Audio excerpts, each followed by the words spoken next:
नमस्कार, आप देख रहे हैं न्यूज 31 और मैं हूं आपके साथ गुंजन। सेम पित्रोदा द्वारा दिए गए बयान को लेकर अब बवाल शुरू हो गया है। जहां एक तरफ कांग्रेस के प्रतिरोध के बयान से किनारा करती नजर आ रही है, तो वहीं बीजेपी इस पर कांग्रेस को गिराती दिखाई दे रही है। आज प्रेस कॉन्फ्रेंस पर पूर्व मुख्यमंत्री शिवराज सिंह चौहान ने कहा है कि राहुल गांधी जी और सेम पित्रोदा जी गुरु और चेले हैं।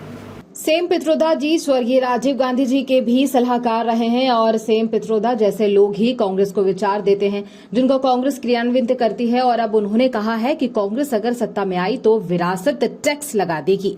ये अमेरिका की उदाहरण देते हैं कि मृत्यु अगर हो जाए तो संपत्ति का 55% हिस्सा सरकार अपने पास ले लेगी। लेकिन मैं कहना चाहता हूं कि सेम पित्रोदा जी, यह अमेरिका नहीं भारत है, और भारत की संस्कृति, भारत के जीवन मूल्य, भारत की परंपराएं अमेरिका की नहीं है।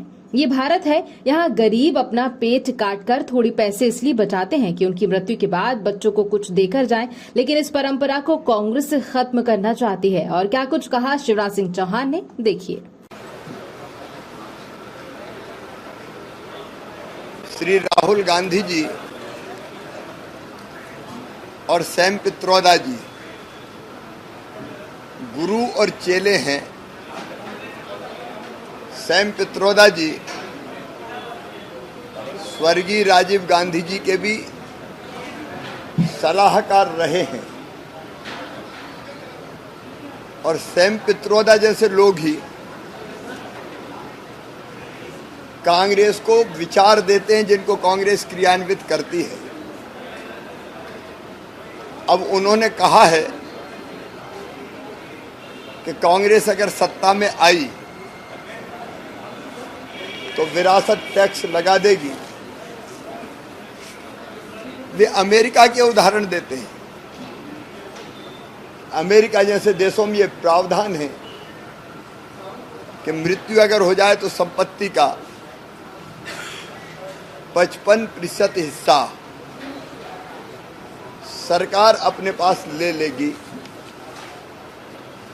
लेकिन सेम पित्रोदा जी, ये अमेरिका नहीं भारत है।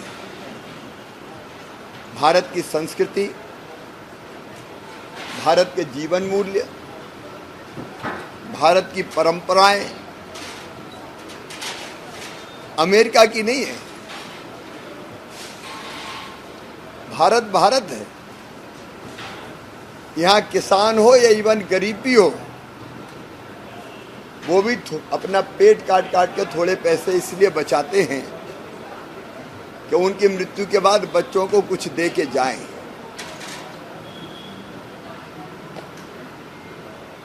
लेकिन इस परंपरा को कांग्रेस खत्म करना चाहती है विरासत टैक्स लगा के।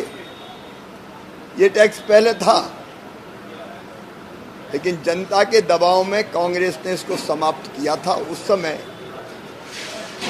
जब स्वर्गीय इंदिरा गांधी जी नहीं रही थी, शायद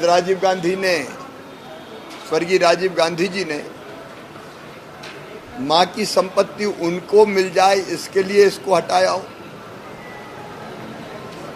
लेकिन कांग्रेस को देश के सामने ये स्पष्ट करना पड़ेगा कि उसके इरादे क्या है। कांग्रेस जिस रास्ते पर चल रही है वो भारत का रास्ता नहीं है, वो खतरनाक है।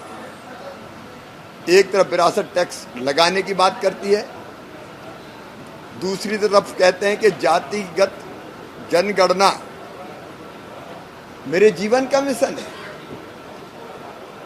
कितने टुकड़ों में देश को बांटना चाहते हो, देश में समाज को बांटना चाहते हो।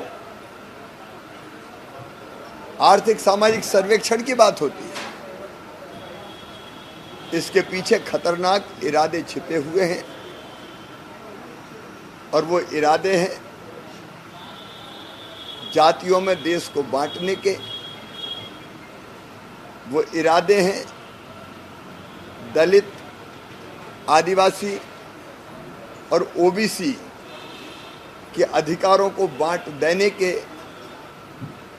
भारत इसको कभी स्वीकार नहीं करेगा। देश की जनता इसको कभी स्वीकार नहीं करेगी। मैं कांग्रेस से स्पष्ट रूप से मैडम सोनिया गांधी हो, राहुल बाबा हो, अब ये केवल किनारा करने से काम नहीं चलेगा। उनके असली इरादे क्या हैं वो जनता को बताएं। जातिगत जनगणना